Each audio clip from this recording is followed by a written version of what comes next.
Underdog Fantasies, Hayden Winks is here. Repeat, guys. What's going on, buddy? Just enjoying the summer. It's about to take off all of a sudden. I feel like August 1 is officially football season for us. We've already got, like, the Chargers are in camp and stuff, so I guess it's kind of starting. Is that what's going on there? I was doing TV the other day, and they were like 2 days until the Chargers report. What on earth? We used to report on, like, July 24th. Yeah. I mean, it's a Hall of Fame game. That's I know. The Hall thing. of Fame. Who asked for an early Hall of Fame game? Yeah, who was like, we gotta have it? Because Antonio Gates was really good last decade, which he was very good. So maybe we should respect this, but yeah, short summer. Move it back. Move it back. Also, maybe the Hall of Fame game should be played by young Hall of Fame players. Ooh, like I want to see like just that. Like Jason Taylor play against. I don't know who the and maybe all their high school sons who are going to be superstars, like the Hall of Famers, and then we're going to get these guys coming in the next couple of years. We know that they're going to be. What if it was like a flag football tournament where so like the young Hall of Famers play, but then they get a combination of their buddies and their family members, and then we get to see who would come up with the best one. Also, there's a culture of competition. Does someone get? Does someone get Mahomes? Does someone get Mahomes to fly in on their flag football team because they're boys? Like there's a lot going on there. Like Eli gets in the Hall of Fame right whenever he does in a couple of years, and then can he like call Malik Neighbors up and be like, Malik, you're on my team? Like I'm just saying, there's a lot.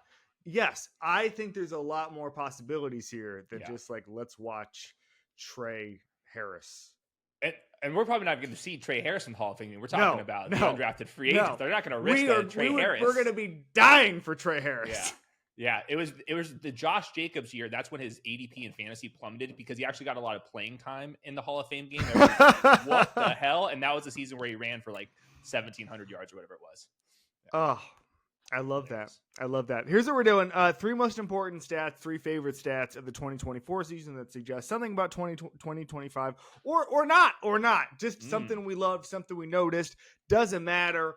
I brought 3. You brought 3. You're a lot better at this than me. I always feel like the fantasy guys, I have to have some level of accountability for my takes, but it's not immediate. It's not immediate, right? And there's a lot of times, I think the fantasy guys, if they're wrong on something, they're loudly wrong, and they're being told about it instantaneously. Yeah. Like, it is really, really bleak. Like, I had a couple people mad at me today because I said we were doing top 10 quarterbacks, and I said I'd rather have Justin Herbert on the Orlovsky wanted Herbert off the list. And I said I'd rather have Baker Mayfield off the list on Jeremy Fowler's top 10. And I said that if Justin Herbert played on the Bucs, I'd pick the Bucs to win the Super Bowl. That was my justification. Okay, which I believe. I think that is.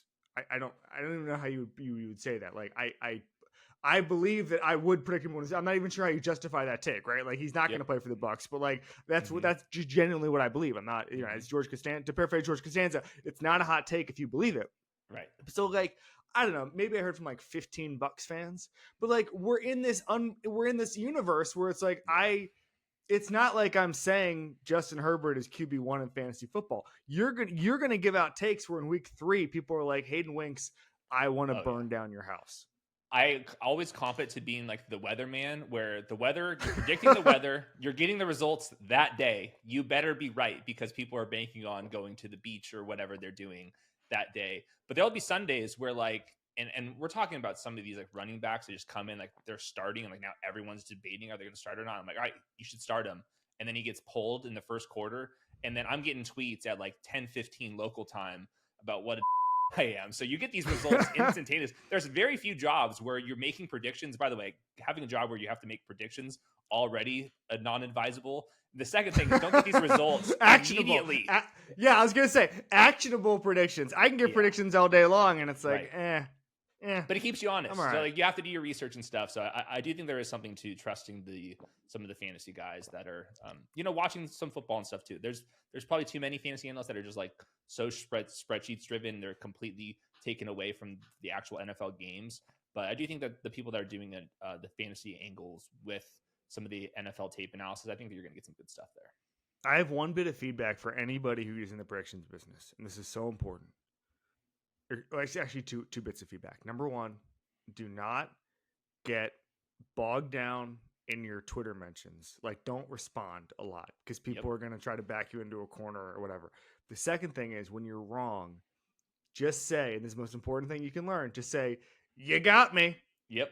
Don't well, no, you don't understand. No one's gonna listen to it. And they're gonna think you're a bigger clown in the world, the biggest clown in the 100%. world. Just say, yep, you got me on that one. Yeah. And just keep it moving. Like the You- guys who try to be like, well, if only this had happened, no, everyone's just gonna Right. tune you out, bro. You pretty much have to be funny to actually pull this Yes! stuff off. If you're not, then it's a tough business. All right, 3 favorite stats. We're gonna start with you. You have the floor. Go ahead. Number 1. I've been working on some quarterback rankings as everybody is, and I've been watching a lot of these throws 2.5 seconds after the snap because I think it's a lot of that stuff's on the quarterback. Lamar Jackson this last year had 29 touchdowns, 1 interception, 2.5 seconds after the snap. That blew me away. We're talking about one of these quarterbacks that has like completely elevated their game. I'm watching all these other quarterbacks, like that 3rd, 4th second comes, and all of a sudden you can see their brain just absolutely filtering and going crazy.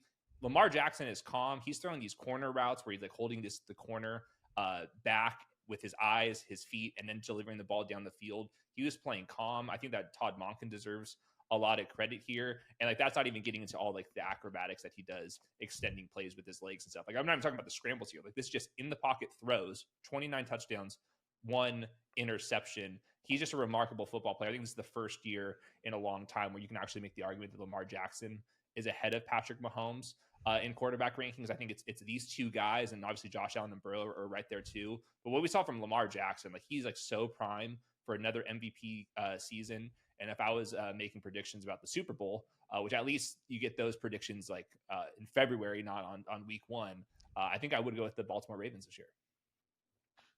That's amazing. First of all, I have the Ravens as well. There's a couple things about this that are important. Number 1 is that, as you alluded to, these Zoomers who hold onto the ball now coming into the league and they just hold on the ball for 5 seconds, it's because they don't know what to do. The superpower is holding on to the ball too long, buying time with your legs, buying time with your eyes, buying time with the offense, and then figuring out what to do at the very end. Holding onto the ball in and itself is not a virtue. And my theory on this, Hayden, is that these young kids, your Caleb Williams of the world, they've grown up in a world where bad things don't happen to you when you hold on to the ball too long because the quarterback is so protected, because you're not playing on hard concrete like some of these guys who were in their 30s when they were coming up, like playing at Michigan State or whatever the hell it was. You remember that little concrete slab that they used to play on? Like, you used to have to get rid of the ball because that was the only way you could survive. Now at the high school game, 7-on-7s, obviously you're not even getting hit. High school game, college game, you can just hold on to the ball back there. But for 90% of quarterbacks, nothing good happens from it. Nothing good happens once you're back there patting the ball, patting, or you just have an offensive line that's going to get you killed. I think with Lamar, he knows what to do back there. He's got the infrastructure around it, and it's receivers who understand that they need to keep the route live. A couple of years ago, when it was after Mahomes' rookie year, Veach talked about scouting for receivers. He said the best to do it in that era was Roethlisberger and Antonio Brown.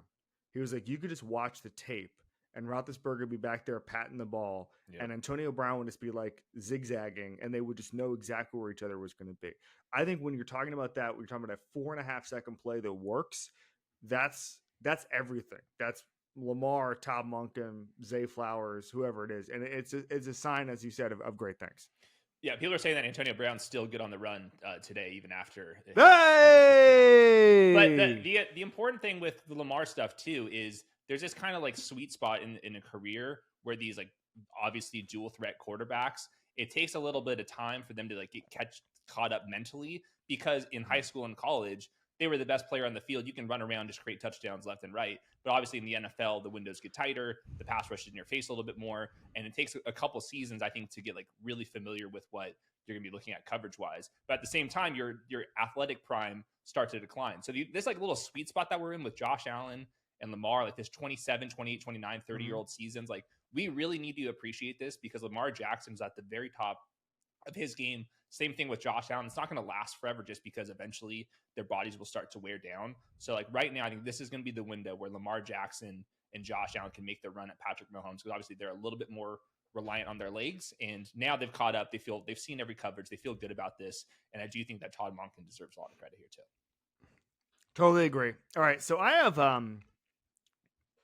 two stats that I did not mean to become related, and they became related. So I'm gonna do them at the same time, and then I'm gonna address each individually. We can go back and forth on that, but I want to start with the fact that there were 3 teams last year whose quarterbacks were pressured under 25% when there was no blitz. Now, this is quarterbacks who played all 17 games, because you're starting to get, if you had a mishmash of quarterbacks, I don't want to start doing that, because some quarterbacks invite pressure, all that stuff. So of the guys started every game, nailed on starters, 3 quarterbacks pressured 25% or less when there's no blitz, which to me shows you that's an offensive line stat, because once they're getting into blitzes, some of that's on the quarterback, some of that's on the running back, some of that's on protection schemes, whatever. It's an offensive line stat. 3 teams: Tampa Bay Buccaneers, the Detroit Lions, Denver Broncos. I think we would all generally agree with that. Now, the Eagles are known as the best pass blocking offensive line. Jalen Hurts holds on to the ball a really long time. He makes it work, not to the Lamar level, but like that's why you're not seeing, Mahomes is like the most pressured guy in those situations. Again, he holds on to the ball. Guess what? He's earned it. He can do it. He's not going to get pressured 22% of the time, but things are going to be fine. So I want to address this one by one. Number one, the Bucks part of it, it's to me why Baker Mayfield's not a top 10 quarterback, is because he's playing quarterback on easy mode. And by the way, everybody was like, oh, you hate Baker. I think he's like 12th. I don't think he's 23rd. I'm not trying to rank him behind Joe Flacco. I just think he's not Justin Herbert. Okay. Yep. Bo Nix and the Broncos. I don't think people get how good this roster is, Hayden. I don't think they get it, because it's a top 3 offensive line. It's a defense with 3 defensive player of the year candidates. It's a top 3 scoring defense. And then the question is, and I understand you probably need a couple more weapons, and you probably need RJ Harvey to be above average. Fine. But if the question is, can Sean Payton elevate the floor on a quarterback? I'm going to take that question every single day. For I'm talking about 10 wins, 11 wins, 12 wins. I'm talking about actual AFC West contention. I'm talking about everyone thought the Chargers were going to be the team in waiting if somebody else beats the Chiefs in the AFC West. It looks like it's going to be the Broncos this year. So there's that. Then there's Jared Goff. And the reason there are people now who are shorting the Lions. And part of it is the brain drain. And they've lost, I think, was it 8 coaches or something? I saw a list yesterday. 8 coaches. And I understand that. But the stat here is, as I mentioned, 25% or less when no blitz. Fine. And then there's the other stat. The second stat I alluded to. Jared Goff led the entire NFL in completion percentage beyond the sticks last year. That to me is offensive line, it's skill guys, and it's Goff himself. He can just rip the ball in there to Brown, or now they got Isaac Tesla out there. They got Sam Laporta. He's going to be able to rip the ball. And I don't think you're going to see a dramatic step back. And by the way, I'll go back to my theory I always have. Because Dan Campbell's ripped, everybody thinks he's a defensive coach. Dan Campbell is an offensive coach. He was a tight ends coach. I promise you he's not going to go, oh, I don't know. What do I do with the offense? I promise you. By the way, he's the one that empowered Ben Johnson a couple years ago after they fired Anthony Lynn. I promise you Dan Campbell knows what to do on the offensive side of the ball. Okay? So because of all of these stats, Hayden, I am not expecting a dramatic drop in Jared Goff's production. I can see it. I'm doing my quarterback rankings, and I was shocked at how many sideline throws he was making. There was multiple 60-plus air yard throws. I think we kind of think of Jared Goff as kind of having this like kind of baby arm, like not the case. And I think with his feet set, he's in the conversation like most accurate, and he's really good turning his back and then scanning the defenses as well. So yeah, one of my stats: 4 fewer pass rushers last year, number 1 in success rate. The completion percentage over expected numbers are off the charts. So yeah, I think the big thing to me is just going to be the interior offensive line. It's obviously losing Ben Johnson. You're going to have a couple weird plays that you're not going to get as usual. But yeah, Frank Ragnow, and it's now a rookie center who didn't even play center in college. Tate Zeitler as Ratledge. well. He looks like a center though. He looks like he a does center, look which a helps. and I really did like him. He's an athletic freak. So they're going to make the most of this. I'm not expecting a huge drop off here. They'll still be probably the 3rd, 4th best offense. I think that the Baker Mayfield stuff with Tristan Wirfs, that has me a little bit more spooked because I I'm with you agree with that. Baker is getting the ball a little bit quicker than he usually is. He's scrambling like twice as much as he typically does. I do like that. He made a lot of plays out of structure, but there still is those throws over the middle of the field. He holds on the ball a little bit too late against pressure and then takes some shots he probably shouldn't be making. He's obviously still a league average or above quarterback, but the Tristan Wirfs stuff makes me a little bit more nervous. And I'll also throw out Liam Cohen. I think that he was even better than Ben Johnson was last year. I mean, the amount of open receivers, and it's like the tight end's now open, the running back's now open. There goes Mike Evans, Chris Godwin numbers, the Jalen McMillan stuff. I think we cannot overstate how important Liam Cohen was to that Tampa Bay Buccaneers organization last year. I completely agree with you. And also, but by the way, they lost Dave Canales the year before. So at some point, I believe people keep saying, okay, well, I heard this argument earlier this week. Oh, Baker Mayfield is getting these guys hired. It's possible they also just hired 2 good offensive coaches because Dave Canales does look pretty good, by the way. Like he looks like a guy who's giving Bryce Young all the easy answers, whatever. Anything on the Broncos, how high you are on them, who needs to kind of step up as far as just weapons around Bo Nix?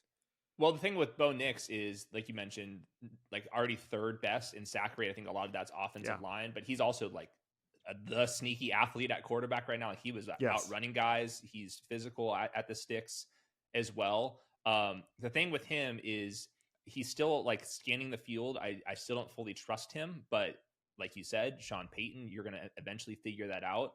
What happened last year is he threw the most checkdowns per game at like 6.1. He was throwing those to Javonte Williams, who made no money, Jaleel McLaughlin and Audric Estime. The tight ends, I don't even know where they're at, who they were throwing to. They added Evan Ingram, RJ Harvey, and J.K. Dobbins. So like 67% of those checkdowns I'm talking about go to the positions that they upgraded the most.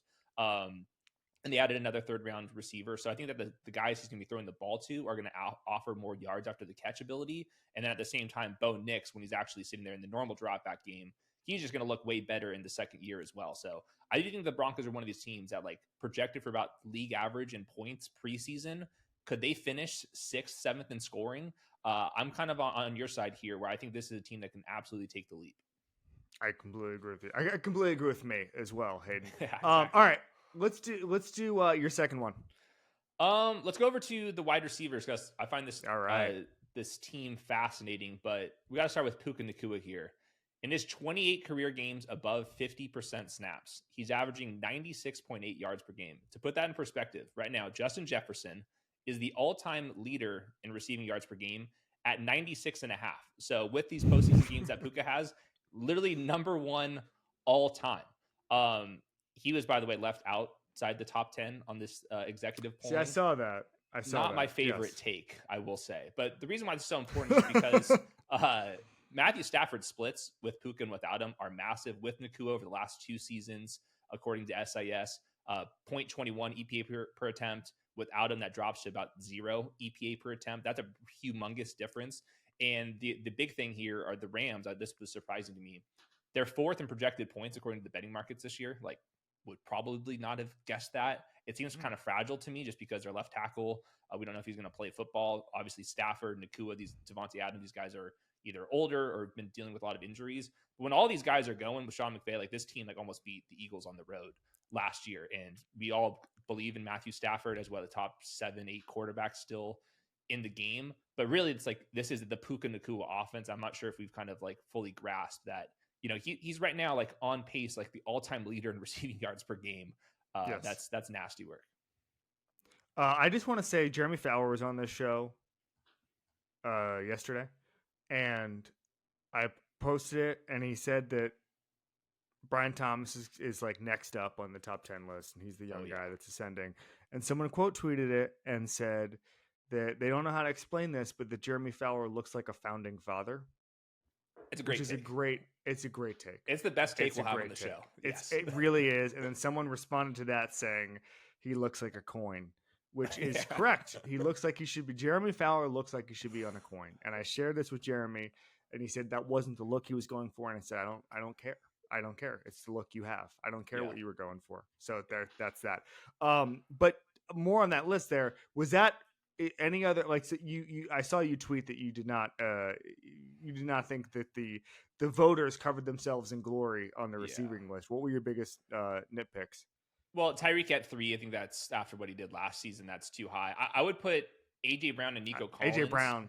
Yeah, AJ Brown and Nico Collins to me is like 3-4, and then I would say CD and Puka are like very similar at like 5-6, and then the rest of these guys. There's the Amon Ross, Brian Thomas, Malik Neighbors. I'll throw Ladd McConkey, Drake London. There's like I would say 7 through 12, 13, very up for debate. Garrett Wilson as well, but I think Puka Nacua is like closer to 5 than outside the top 10 at this point. I mean, he's making like these toe touch grabs, all he's doing in the run game as well. He's also hilarious on these like downfield routes because he's not fast, but he's running right at these off coverage corners, and you don't even know which way he's breaking. It's kind of like what the Justin Jefferson's doing, and it just works, man. So he's a total savage, and just the Rams right now, they can make a run at it. It seems very fragile, but when this team is ready to go, right now Vegas thinks they're going to be top 4 in scoring. That's wild. I tend to agree, by the way. I think they're going to be really, really good. All right, here's my next stat. Via Warren Sharp. Mind-blowing. Absolutely mind-blowing. 30.8% of Patrick Mahomes' pass attempts targeted players at or behind the line of scrimmage in 2024.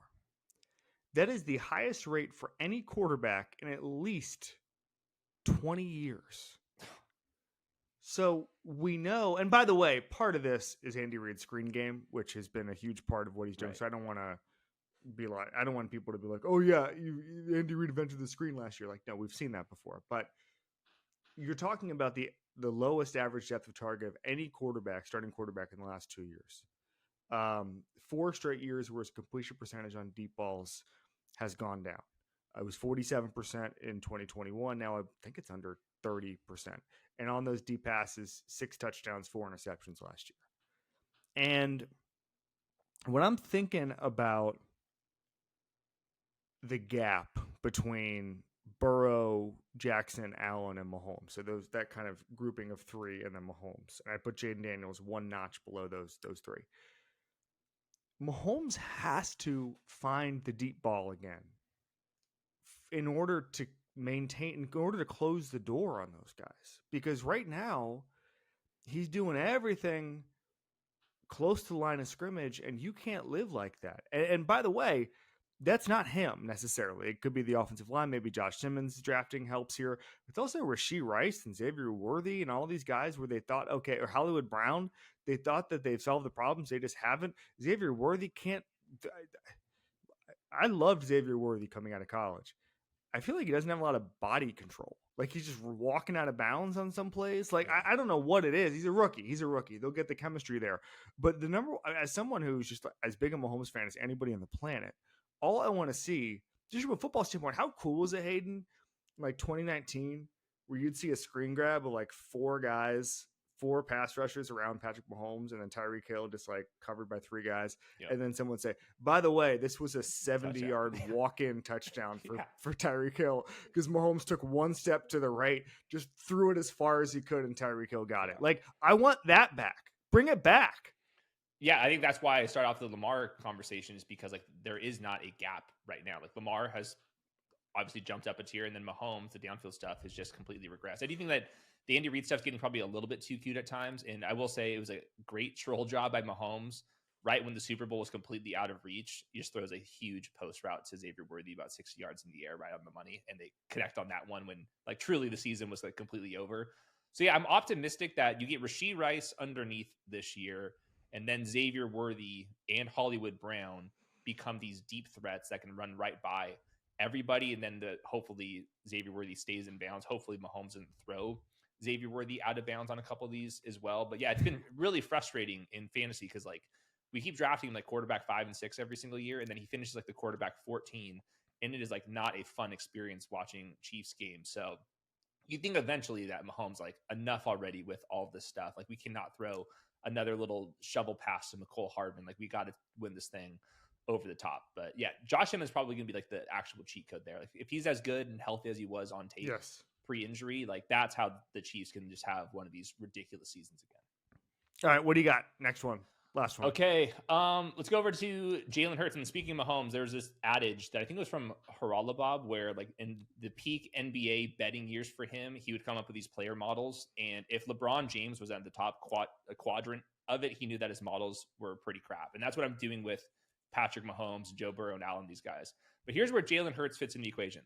On 3rd and 4th downs over the past 3 seasons, including the NFL playoffs, Hurts is the leader in EPA per play and success rate. So a lot of that is obviously because he's dominant on the ground. Mm-hmm. But on top of that, he's also the quarterback 1 in completion percentage over expected over the last 3 years, including playoffs, in completion percentage over expected. And that kind of caught me off by surprise. Obviously, when you have the offensive line that he's dealing with, that's a positive. A.J. Brown, Devontae Smith, if you guys heard of those guys, pretty decent players, yes. But I did go back and watch all these downfield shots that Jalen Hurts throws, and I would say like that's like the underrated part of his game. He can throw the ball in the bucket right now at a very, very high level, and that's a pretty good contrast of what he's able to do, obviously, with Saquon Barkley in the ground game. So I think I'm on the side of this where I'm not going to even cite that he's just winning Super Bowls and showing up to Super Bowls. I think there's like a case on tape that he's like now underrated by the community. He's handling the pressure and blitz a little bit better than he was a couple seasons ago, and even like the beginning part of this last year. I think that comes with just playing a lot more football. He's a little bit younger than the top guys as well. So I think you can justify having Jalen Hurts as like the quarterback 7 or 8. And I think there's a lot of lists that keep him like outside the top 10. But man, like his accuracy right now down the field, I think that's like one of the more underappreciated parts of the Eagles offense right now. It's funny. One thing that saved me is I was doing a show earlier this year, and someone said Jalen Hurts is like March, and someone was like Jalen Hurts is top 10 quarterback, no doubt about it. And I was like, nah. And then they were like, well, let's go through it. And you go, oh, yeah, I'd rather have Jalen Hurts than some of these guys. Like, I'd rather have Jalen Hurts than Baker Mayfield. I'd rather have, it's like, and then you have the ifs of like CJ Stroud, who I'm going to talk about in a second. Like, I'd probably take CJ Stroud, but like we're doing a lot of projecting, a lot of wish casting about what happens when XYZ happens. Again, I love CJ Stroud, but you're just looking at yourself, okay, I can see what's in front of me. Now, what I'll say is, and I think that this is why GMs and coaches and Jeremy Fowler's, the guys Jeremy Fowler talks to, why they have him lower than, and like they have 9th, 8th, something like that. Is that I think that every coach overvalues the running game, frankly, right? And they're just saying, okay, defenses, and this part is correct. Defenses have to stop something, and it seems like they're trying to stop Saquon Barkley. That seems like there's still a lot of defensive coordinators who want to stop the run before anything else. So I think they think there's more space to operate. They think that Saquon just brings something to the offense, and I also think that how many times? I mean, the fantasy guys all know this. Saquon got tackled at the 1 yard line 11 times last year, and then they turned to, I believe, 10 Jalen Hurts touchdowns.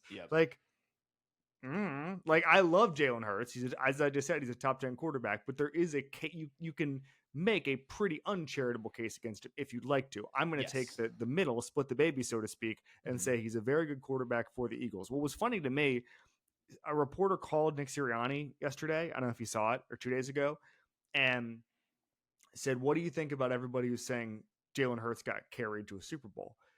The only people who said he got carried are like Cowboys fans on Twitter. Like no one in media is saying he didn't do anything. Like watch what they're calling the kill shot or whatever they're calling it. The dagger, excuse me. In the Super Bowl. Like those are real deal throws. But there's a lot of daylight between he got carried, which no one in media is saying, like no one real in media, and then saying the Eagles won the Super Bowl because they had Jalen Hurts. Yeah, I think that I probably just fall on the side of the equation that he's offering a ton in the ground game, and there's a reason. Like these quarterback sneaks, like it doesn't happen by accident. Like he's the guy that can squat 7 trillion pounds, and then the other quarterback that's really strong. As every single broadcast has told us, at once a quarter for 4 years. But it is true. Like the other quarterback that does the sneak game is Josh Allen, who's also massive and strong. I think there's probably some correlation there. Well, also the Rams figured out where he was going with the ball, and he just it looked horrible. It was like the worst play. It was just like Josh Allen just writhing around trying to get the ball he's up still there. Being held up. Yeah, it was wild play. But I think there's something to that. Like Jalen Hurts, like I don't want to just kind of like he's really helpful in the run game. Like no, he's like awesome in the run game. A lot of these balls that he's throwing to Devontae Smith and AJ Brown are like near the sideline, way down the field, like in the corner of the end zone. Like he just puts like a lot of loft in the ball. It's a very catchable ball. So yeah, like you can find some numbers where when he's facing pressure, he's doing that stuff where he rolls out to the right sideline, throws the ball away. Not fun stuff there at all. But I just did not realize that his downfield numbers and his accuracy right now is like really, really, really high up there. And I haven't really heard anybody talk about that before. I love that. I'm glad you made the point there. So I mentioned I was going to talk about Stroud, and boy, am I ever. First of all, CJ Stroud, most pressured man on the planet on throws over 15 yards. So last year, the reason his numbers regressed was the deep ball. And that was offensive line. That was injuries to his receivers. And that was also, I mean, like it always, people will say, they'll look at the tape and they'll say, oh, well, he's bailing on pockets early. He's not keeping his eyes downfield. All of that comes from a bad offensive line or not having faith in your receivers. I mean, this is not unique to Stroud. It could be, we've had with Mahomes where it's like crap rolls downhill, man. And like once one thing starts to go, you know, the deep ball, everything's got to be perfect. That's what we were talking about earlier. When on January 18th, the Chiefs sacked CJ Stroud 8 times and pressured him on half of his dropbacks. Okay, divisional round win. Across 17, this is the next gen stats, across 17 blitzes, the Chiefs generated 12 pressures, including 8 from unblocked pass rushers. Okay, so that's kind of all you need to know. The protection schemes last year were amateurish. And there are people in the league right now who are doubting whether or not Nick Caserio fixed the offensive line because new players doesn't mean better players necessarily. It's not like they went out and they got top of the line. They didn't do the Joe Tooney thing. They didn't go out and get Drew Dalman like Chicago did. It's just a different deal. But what I can say is that if the coordinator knows knows just how to make any adjustments, and also it sounds like CJ Stroud's going to make adjustments at the line and get more ownership over that, which is what I want to hear. But last year, like Chris Sims came on this show and literally told you how to beat the defense every time. Like it was, you know, like when you play Madden and you just figure out that the computer doesn't know what you're doing. Like it's like, okay, well if I put 3 guys over here on this side of the line and then bring 1 guy over here, the center doesn't know what to do and he starts spinning in a circle. Like that was the Texans offense last year. That was the Texans offense. They figured it out like Madden, and the only thing was the difference between the AI in Madden and the staff there with PFF Bobby is that PFF Bobby there's no sliders you could go into to say, hey, stop doing this. Like it just felt like it was a broken axle situation and that they didn't know how to fix it. Yeah, the unblocked pressure stuff, but there's just like no way to combat that. And I will give some credit to CJ Stroud too, that he was starting to make some plays out of structure that he necessarily like has not had to have made both at Ohio State and during that rookie season where like everything was just working because the downfield shots were ripping. But like in crunch time, both the playoff games he rushed for like 40 yards, and that college football playoff game against that Georgia defense, he ran for a lot of first downs in those games. So you're starting to see a little bit more creativity from CJ Stroud, and it's always hard on the accuracy numbers. And this goes back to the counter, like what I was just saying about Jalen Hurts is, and I watched this with Dak Prescott a lot on tape this last year, is the accuracy numbers downfield really tank if a lot of your downfield attempts are you just scrambling out and just hucking the ball downfield. And I saw that a lot with CJ Stroud. It makes sense. Like, yeah, like you're 1 yard away from stepping out of bounds and you're just throwing a huge shot downfield because it's 3rd and 8 and you're just like trying to make a play.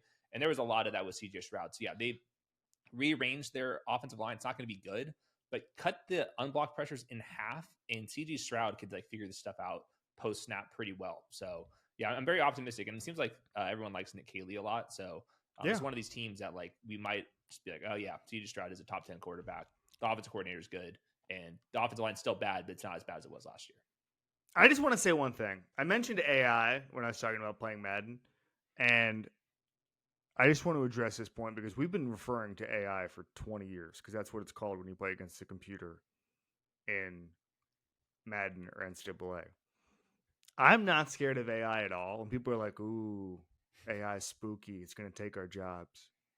I've recruited against AI in college football. I played against AI in Madden, and 9 times out of 10, they have no way to handle me. They cannot guard me. They cannot guard me on the field. They cannot recruit me in the trenches, when it comes down to closing on a 5-star. So Mhm. I just want to address that. Is the AI, everybody's all freaked out about AI. People are paying, the Meta's paying $100 million for AI researchers. Yeah. Brother, you get a 5-star to Troy, and you talk to me then. All right. Yeah, That's and you've been doing it that's for a who Zuck. decade. Yeah, I've been doing it since I was in high school. Zuck should be paying those $100 million bonuses to the guys who build absolute machines, the guys who run Demon Time in the Sun Belt in NCAA 07. Yeah, they've never played a game on All Madden. They've been too busy doing other stuff. Yeah, it's priorities. They don't know. They don't know. Don't. Hayden Winks, what are you working on? What should you be excited about? What do you want to plug? So we got fantasy football coming up. So on our YouTube channel in August, we'll be ramping up just truly a ton of videos. And in the meantime, I'm doing a bunch of research for quarterback rankings. I'm not going to release it this week. It seems like we've had enough, but I'll come back August 5th, somewhere around there, where everyone's kind of forgot about it and come up with some new stats and whatnot. So you gotta wait you wait 3 weeks and just drop a bomb on the timeline. Because right now everyone's doing ranking. Just absolutely stir up some crap on August 5th. That's what it's all about. Stroud 4th, just full send. Stroud 1. Who cares? Who cares? Stir it up. Hayden Winks, thanks, buddy. Appreciate it.